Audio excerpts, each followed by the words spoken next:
Hello! Alors aujourd'hui, je vais vous présenter mon petit e-book sur l'alimentation. Pourquoi j'ai fait un e-book sur l'alimentation? Parce que j'ai un passé qui est très compliqué avec la nourriture. En étant plus jeune, j'ai fait de la boulimie. J'ai aussi fait un passage où je calculais chacun de mes calories. Je faisais énormément de sport pour évacuer tout ce que je mangeais. Enfin, c'était vraiment très compliqué.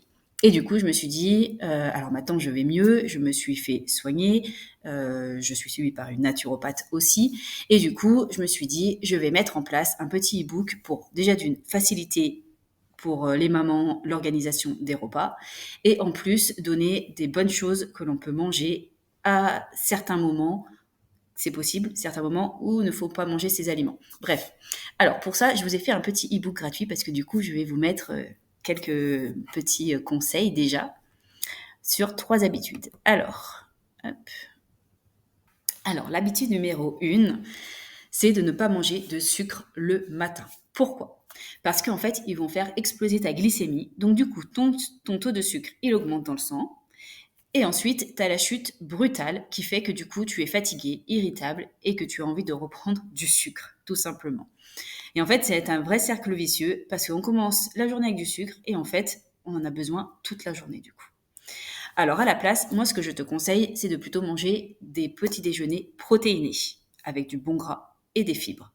Donc par exemple, moi je mange un yaourt nature au lait de chèvre parce que du coup nous avons des intolérances dans la famille au lait de vache.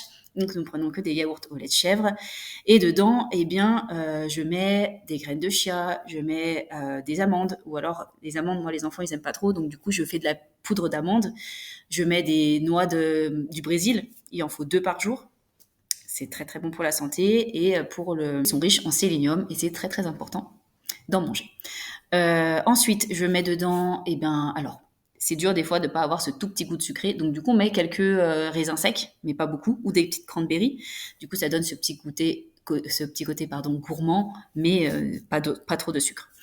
Ensuite, qu'est-ce que je peux mettre? De la poudre d'amande, de la poudre de noisette, noix de cajou aussi. Enfin voilà, vous pouvez vraiment alimenter votre yaourt avec plein de bonnes choses dedans. Et après, nous adorons les œufs à la poêle. Alors les enfants, il faut bien faire cuire l'œuf entièrement jusqu'aux 6 ans. Après, vous pouvez leur faire un peu moins cuire, ça craint rien. Enfin, du moins, ça craint moins.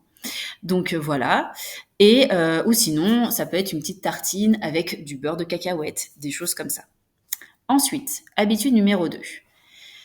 Donc, là, c'est très important aussi. Et il faut toujours manger des légumes. Dans son assiette, on doit avoir 50% de légumes. Ça peut être des crudités, ça peut être des légumes cuits. Le mieux, c'est de pouvoir mettre les deux. Donc ça, après, des fois, c'est pas faisable, mais du coup, on essaye d'inverser par rapport au soir, où là, on va mettre des légumes crus ou des légumes cuits. Voilà. Ensuite, la dernière habitude que du coup je vais vous parler, c'est de ne pas manger de fruits ni de yaourt en dessert. Pourquoi? Parce que en fait, les fruits, ils se digèrent très très vite. Donc après un repas copieux, ils vont fermenter et te provoquer des ballonnements, des lourdeurs. C'est là où on se dit, oh, je suis fatigué, on n'est pas bien, voilà. Et les yaourts, ils ralentissent la digestion.